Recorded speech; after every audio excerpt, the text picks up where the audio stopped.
You ever get that feeling, deep in your gut, that your family is just a pack of wolves waiting for the lead one to die, so they can start ripping each other to pieces? I'm talking about that specific, acrid tension that hangs in the air at family gatherings, a thick miasma of fake smiles, backhanded compliments, and the unspoken, frantic calculation of who's going to get what when the old man finally kicks it. My family didn't just have that feeling, they lived and breathed it.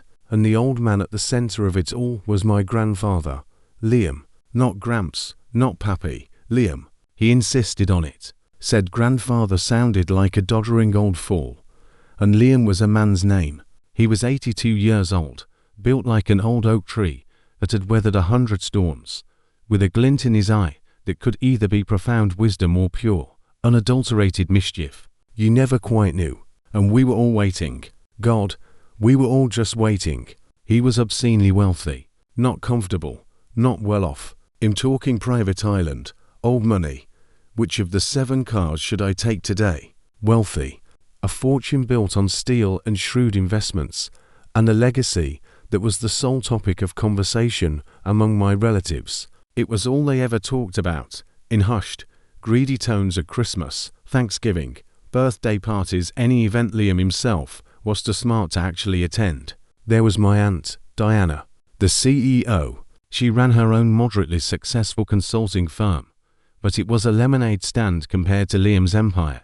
She was all sharp edges and sharp pursuits, her affection measured in quarterly reports. She'd visit Liam with a portfolio under her arm, talking about diversifying assets and estate planning, which was really just her trying to subtly write her own name into the will a little more boldly. Then there was her brother, my uncle, Frank, the gambler, a charming, pathetic leech whose life was a cycle of big losses and bigger lies.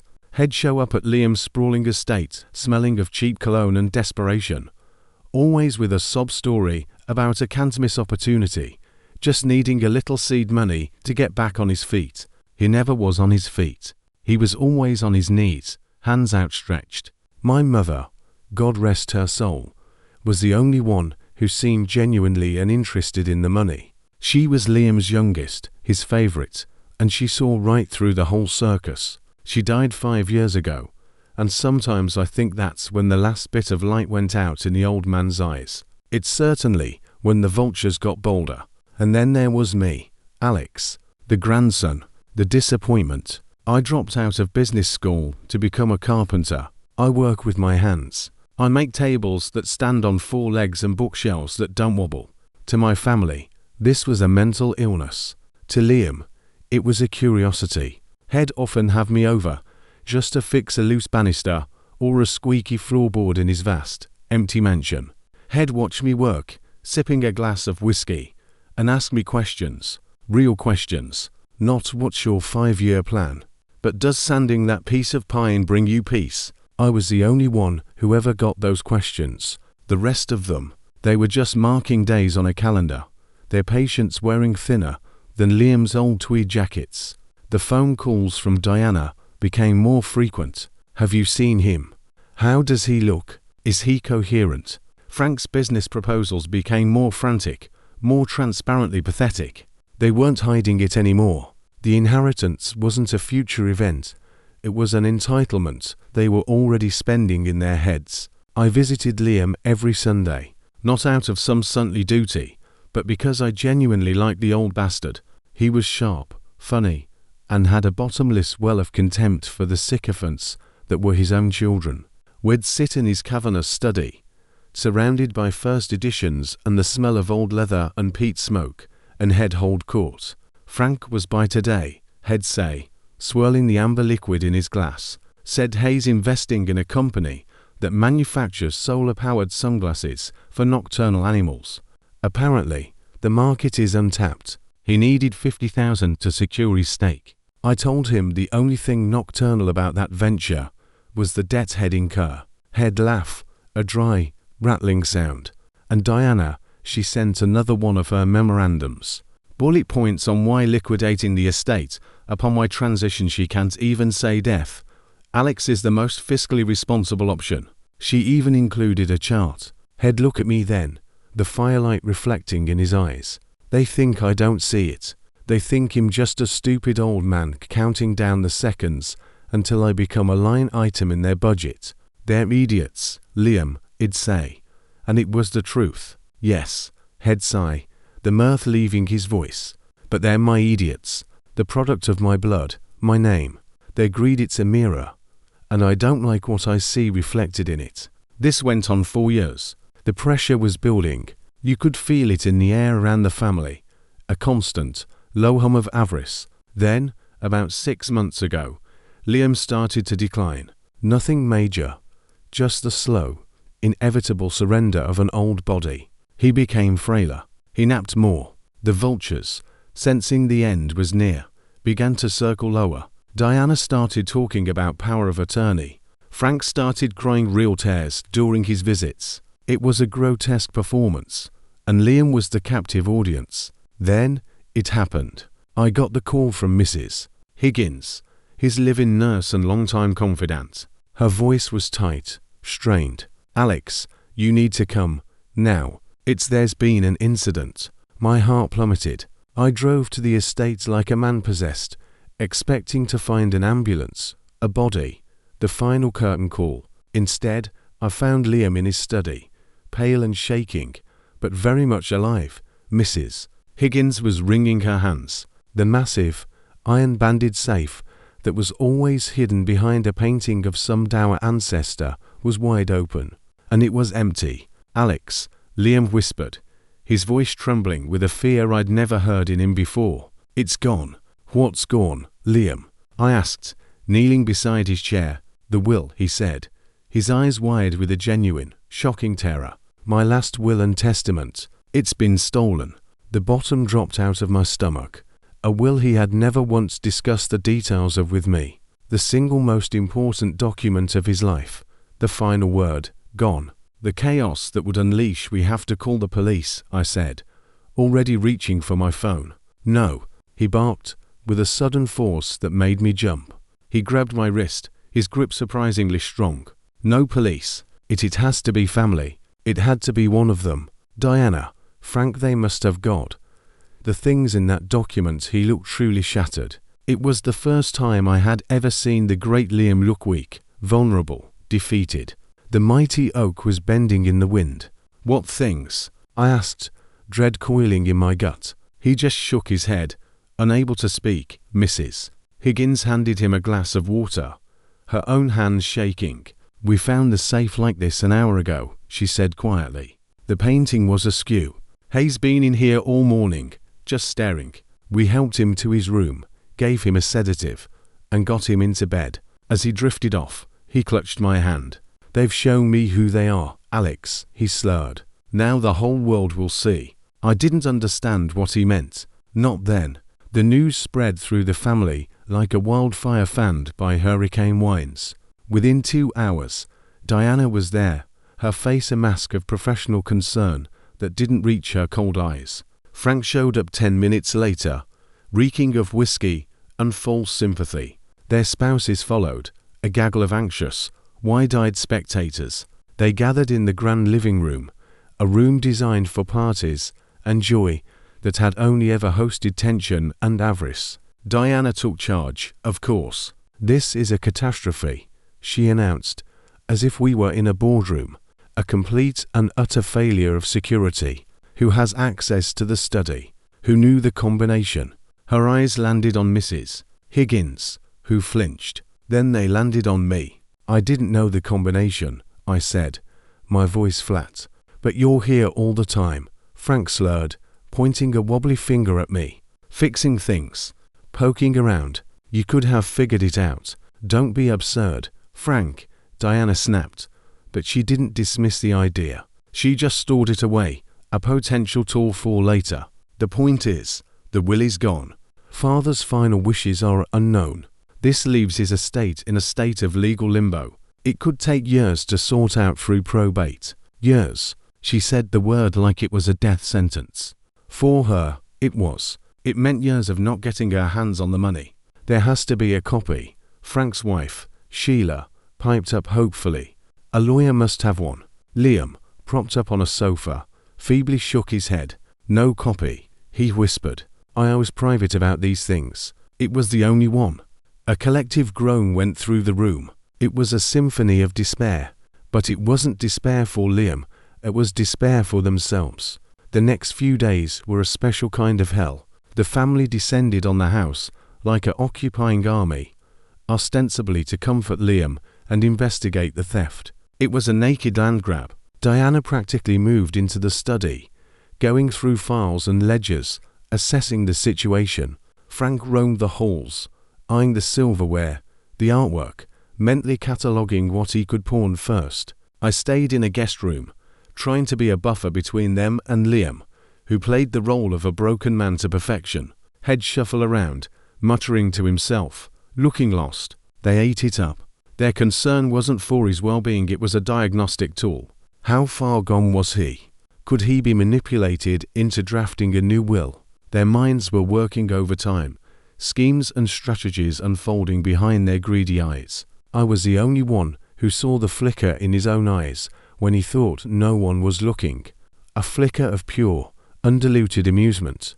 A week after the theft, the bomb dropped. Diana called a family meeting in the living room. She stood before us like a general addressing her troops, her face grim. In her hand, she held a single sheet of paper. My breath caught in my throat. It looked old, official. I found it, she announced, her voice quivering with a mixture of triumph and outrage. Tucked inside a volume of Shakespeare in the library. It's not the original will. It's a draft, a preliminary copy. A frantic energy shot through the room. Frank leaned forward, his hands gripping his knees. Well, what does it say? Is it recent? It's dated 6 months ago, Diana said, her lips a thin, white line. She looked directly at Liam, who was staring vacantly at the fireplace. It appears to be in his handwriting. Amendments, notes in the margin. She took a deep, theatrical breath. I don't even know how to say this. It's monstrous. Just read it, for God's sake, Frank nearly shouted. Diana looked down at the paper and began to read, and with every word, the room grew colder. The draft will was brutally simple. It left everything, the entire estate, every stock, every bond, every property, every last dime to a single beneficiary, Uncle Frank. The room was dead silent for a full 3 seconds. You could have heard a pin drop on the Persian rug. Then, all hell broke loose. Frank's face went through a journey of its own. Confusion, disbelief, dawning, glorious comprehension, and finally, unadulterated, smug triumph. A slow, wide grin spread across his face. He leaned back in his armchair, the king of the world. Diana, on the other hand, looked like she'd been slapped. Her face was a thundercloud of pure, incandescent rage. Him, she shrieked, the professional veneer vaporizing instantly. She pointed a shaking finger at Frank, who just smirked. This degenerate. This failure. You're leaving everything to him. Liam didn't respond. He just shrunk further into his chair, playing the confused old man. Why, father? Diana demanded, her voice cracking. After everything I've done, I'm the successful one. I'm the one who built something. He's a parasite. A gambler. He'll piss it all away at a roulette table in 6 months. Now, see here, Diana, Frank said, his voice oozing with a newfound, slimy confidence. There's no need for that kind of language. The old man obviously recognizes blood is thicker than water. He knows I've had my struggles, but I've always been his son, his only son. Maybe he sees a potential in me you've never bothered to look for. It was the most ridiculous thing I had ever heard, the sheer, staggering audacity of it. But Frank was already believing his own press. He puffed out his chest. Potential. Diana laughed, a harsh, bitter sound.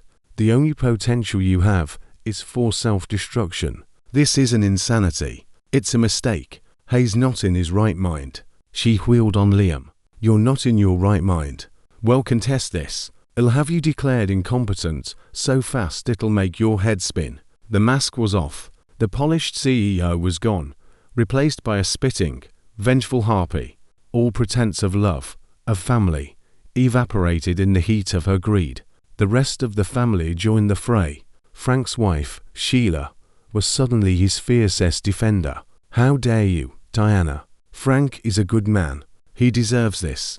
Diana's husband started yelling about legal precedents. It devolved into a shouting match, a cacophony of accusations, curses, and naked hatred. They forgot about Liam.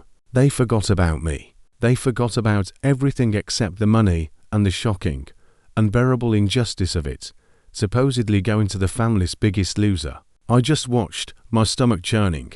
This was it. This was the mirror Liam had talked about.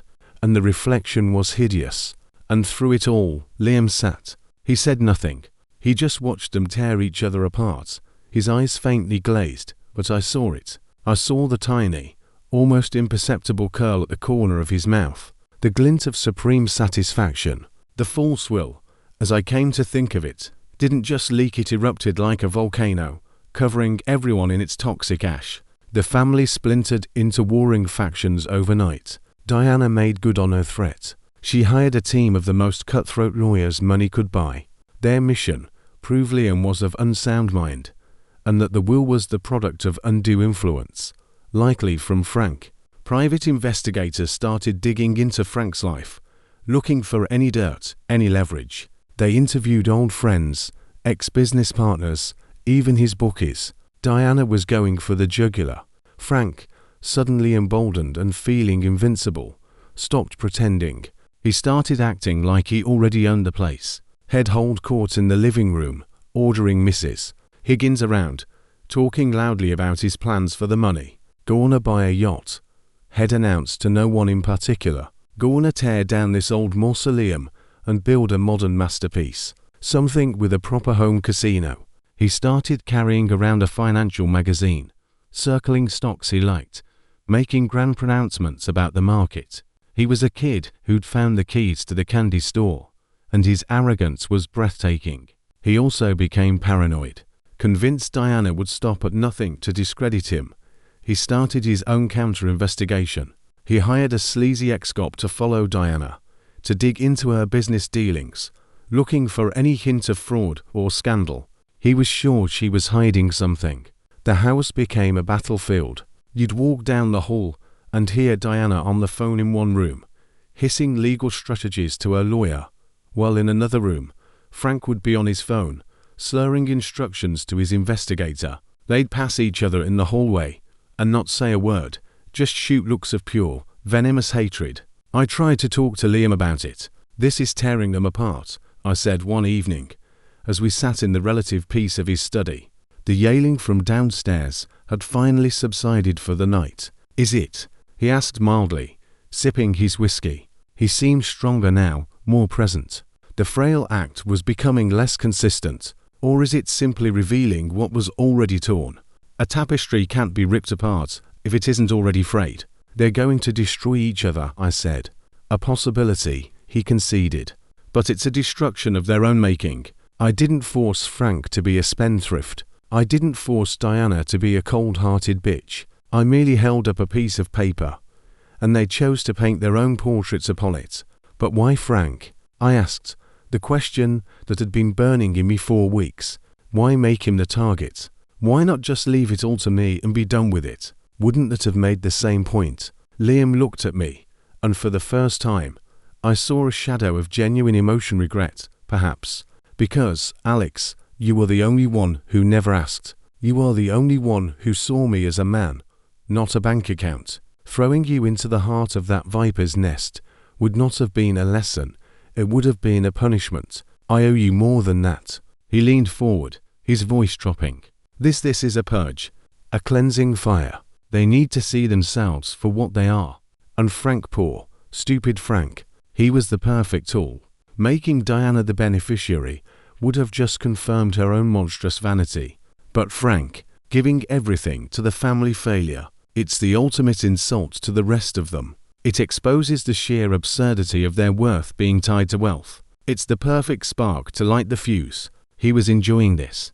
He was a master playwright, and his family were his actors, performing a tragedy of his own devising. The legal battles escalated. Diana's lawyers filed a motion to have a court-appointed guardian take control of Liam's finances, citing his fragile and easily influenced state. They submitted the draft will as evidence of his irrationality. The hearing was a circus. I drove Liam to the courthouse. Diana and Frank arrived in separate cars, with their separate legal teams. They didn't even look at each other. In the courtroom, Diana's lawyer, a shark in a $5,000 suit, painted a picture of a confused old man, manipulated by his ne'er-do-well son. He talked about Frank's debts, his failed ventures, his history of manipulation. Then Frank's lawyer, a sweaty man with a cheap suit and a flashy tie, got up. He argued that Liam was a shrewd businessman who knew exactly what he was doing, that he was giving his son a second chance, a vote of confidence that his daughter, in her icy superiority, could never understand. The judge, a weary-looking woman who had clearly seen it all before, listened patiently. Then she called Liam to the stand. My heart was in my throat. This was it. The act would be exposed. He'd have to perjure himself, or break character, and the whole house of cards would come tumbling down. But Liam was magnificent. He played the part of the slightly confused, weary patriarch perfectly. He answered questions slowly, deliberately. Yes, he knew what a will was. Yes, had written that draft. Did he remember why he'd chosen Frank? He hesitated, looked over at Frank with a faint, sad smile. "He's my boy," he said, his voice soft. "A father always hopes his boy will find his way." It was genius. It made him sound both lucid and hopelessly sentimental. Diana looked like she was going to have an aneurysm. Frank looked like he was about to break into a victory dance, right there in the courtroom. The judge denied Diana's motion for a guardian. There was no evidence Liam was incompetent. The draft will, she stated, was eccentric, but not proof of insanity. It was a massive victory for Frank. Outside the courthouse, he clapped his lawyer on the back, beaming. "Told you." He crowed at Diana, who stormed past him without a word, her heels clicking like gunshots on the pavement. The loss only made Diana more ruthless. The gloves were off. If she couldn't get the money by having Liam declared insane, she'd get it by destroying Frank. A week later, Frank's world exploded. Diana's private investigator had struck gold. They found evidence emails, transfer receipts, that Frank had been siphoning money from his own wife's trust fund for years to pay off gambling debts. It wasn't a huge amount in the grand scheme of Liam's wealth, but it was felony theft. She didn't confront him privately. She didn't use it as leverage. She went nuclear. She handed the evidence over to the district attorney's office. Frank was arrested at the family estate on a Tuesday morning. Two cops in uniform showed up at the door. We were having a tense, silent breakfast when Mrs. Higgins showed them in.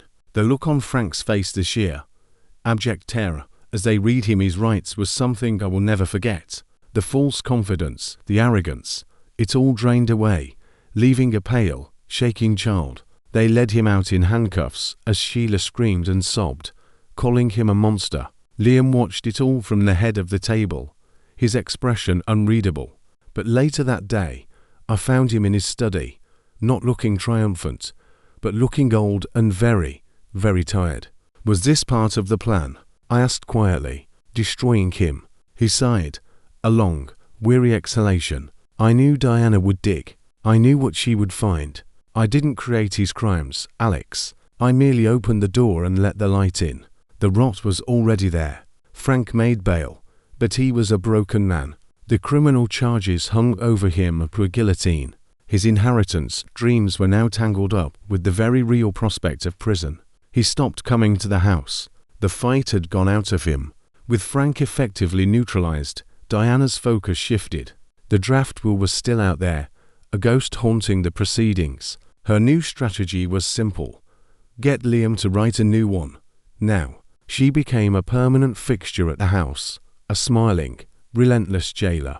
She'd bring in lawyers, notaries, doctors to verify his competency. She'd sit with him 4 hours, talking in a low, persuasive voice, laying out flowcharts and graphs showing why the vast majority of the estate should know, must go to her to be properly managed. She was slowly, methodically, trying to break him. She'd talk over him, dismiss his opinions, treat him like a child. Now, father, you're not understanding the tax implications. Just sign here, and he'll take care of everything." I saw the strain on his face. The game was becoming less fun, more real. He was running out of energy to maintain the charade. Diana was a force of nature, and she was closing in. I started to hate her. Really, truly hate her. The coldness, the manipulation, the sheer entitlement. She wasn't a daughter caring for her father.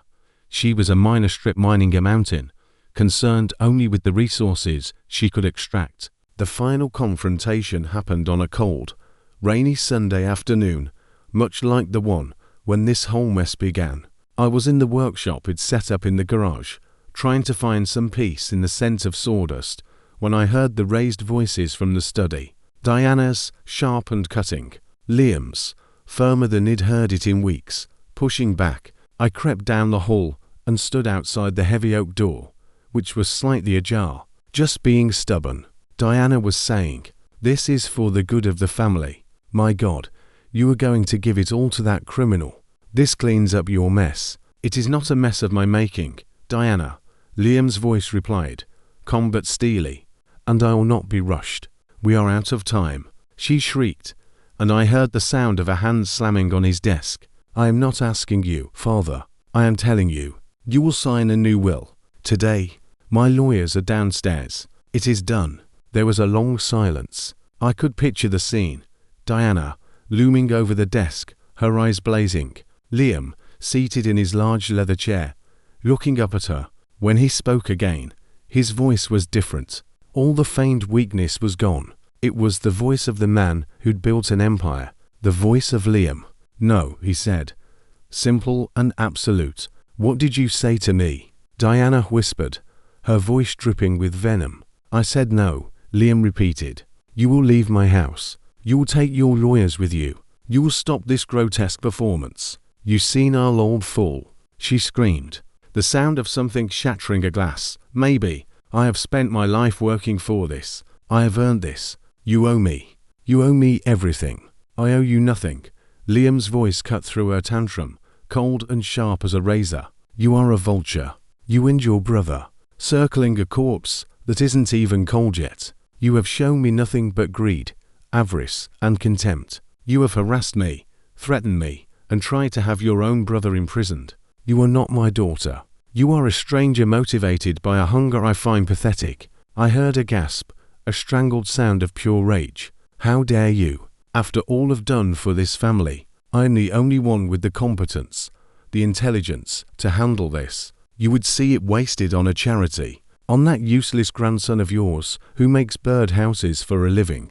He makes honest things," Liam shot back. "Something you wouldn't recognize. Get out. I'm not going anywhere. You will sign those papers." He'd heard enough. I pushed the door open. Diana was standing over the desk, her face contorted with rage. Liam was sitting upright, his eyes clear and furious. A shattered whiskey glass lay on the floor between them. "You need to leave, Diana," I said, my voice low. She whirled on me. This is your doing. You've been poisoning him against us, filling his head with nonsense." "Get out," I said, taking a step toward her. Now, for a moment, I thought she might actually attack me. Then, with a sound of sheer fury, she grabbed her briefcase, shot a look of pure hatred at Liam, and stormed out of the room. We heard her heels on the marble floor, then the slam of the front door. The silence she left behind was deafening. Liam slumped back in his chair, all the fire gone out of him. He looked exhausted. "It's time, Alex," he said quietly. "Time for what?" "Time to end this." He reached into the top drawer of his desk. He didn't fumble. His movements were sure and precise. He pulled out a thick, legal-sized envelope I had never seen before. It was sealed with red wax, impressed with his signet ring.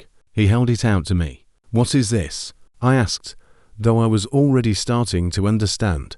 "The truth," he said. "The real last will and testament of Liam Michael O'Connell, dated and notarized the same day as the draft Diana so conveniently found, the one she thinks she stole." My hands were trembling as I took it. The weight of it felt immense.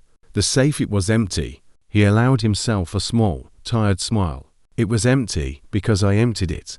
The real will has been in that drawer for 6 months. The theft was a performance. The draft was a forgery, a prop, designed to be discovered. I needed to see what they would do, and they did not disappoint. The sheer scale of the deception left me breathless. The feigned weakness, the stolen will, the fake draft, the legal battles, it was all an elaborate, cruel, and brilliant game. Why? Was all I could manage to ask. Revenge is a dish best served cold, he said, the old clique sounding profound in this context. But it is also best served with exacting precision.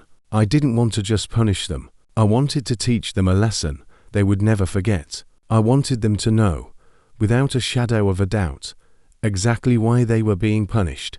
Their own actions would be the instrument of their disinheritance. I am leaving my entire estate, every last penny, to the Havenwood Children's Hospital and the Maritime Historical Society. He looked at me, his eyes searching mine for judgment. The hospital, because children are the future, and they deserve a fighting chance.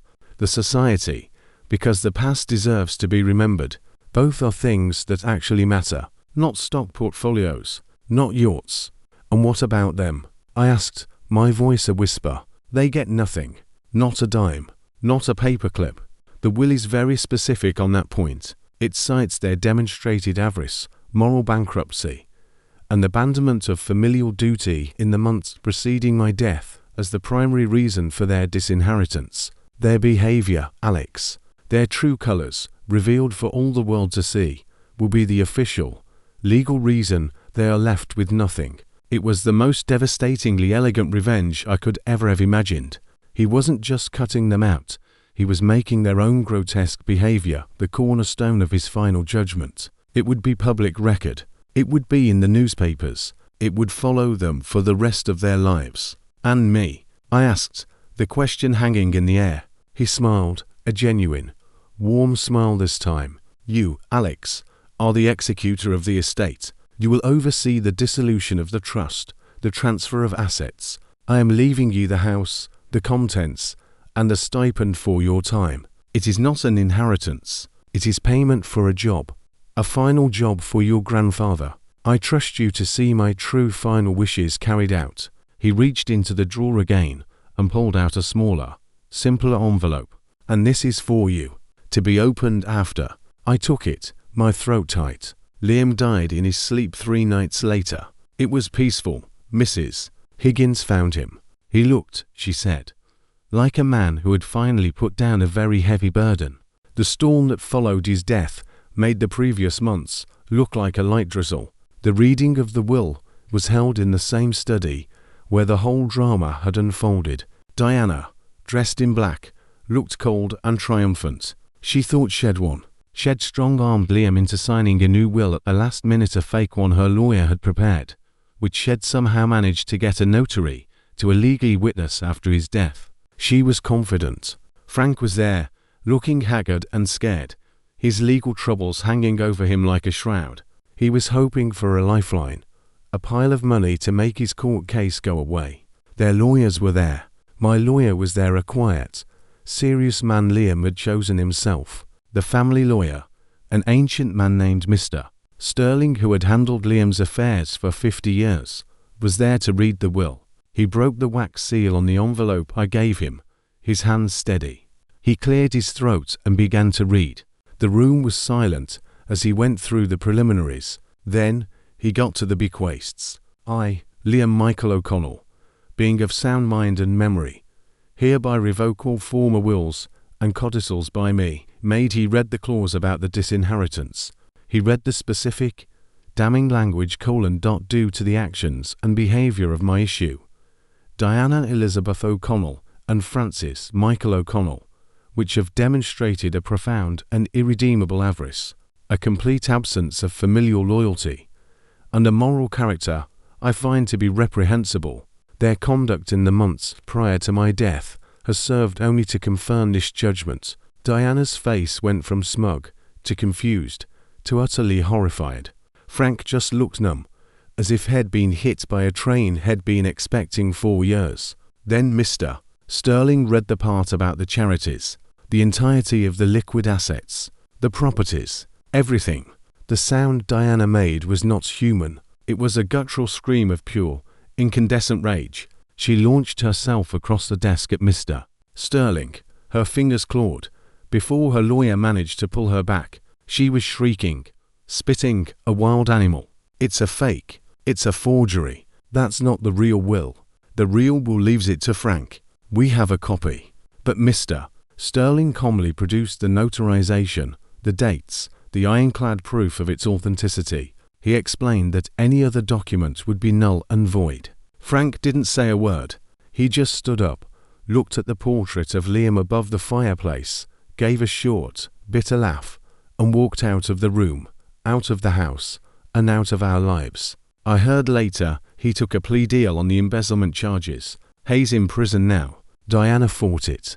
My God, did she fight? She sued the estate. She sued the charities. She sued me. She spent hundreds of thousands of dollars on legal fees, trying to prove the will was a fraud, that Liam was insane, that I had exerted undue influence. But she failed. At every turn, she failed. The judge in the probate case took one look at the evidence, the paper trail of her own harassment, the testimony of Mrs. Higgins about the stolen will incident, the recordings her own pie had made of Frank's boasts, and dismissed her case with prejudice. The will stood.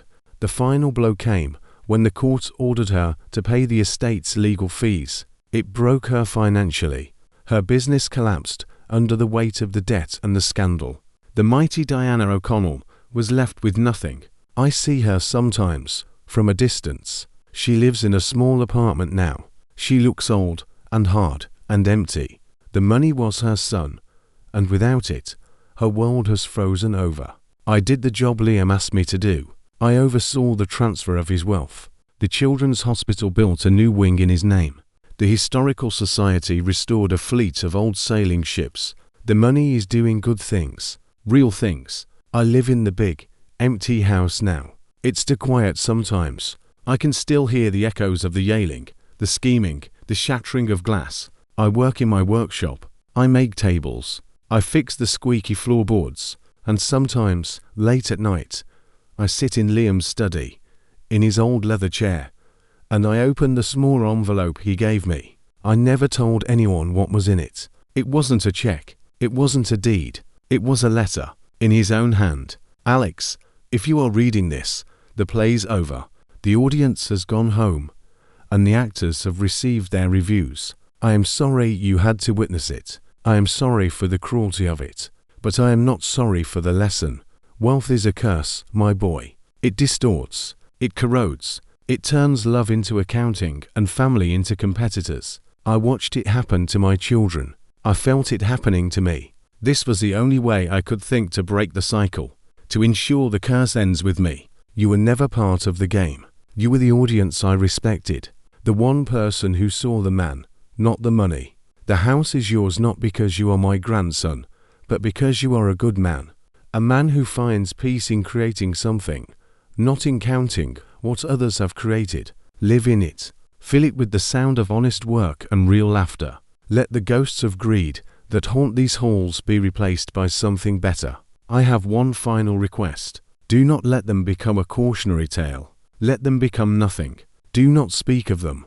Let the world forget them, as I have chosen to. You are the best of us, Alex. Liam, I fold the letter and put it back in the drawer. I look at the painting of the dour ancestor that hides the empty safe, and I think about revenge, not the hot, violent kind, the cold, patient, elegant kind, the kind that doesn't just punish, but exposes, the kind that uses a person's own heart as the weapon against them. Grandfather Liam was right. It was a cleansing fire.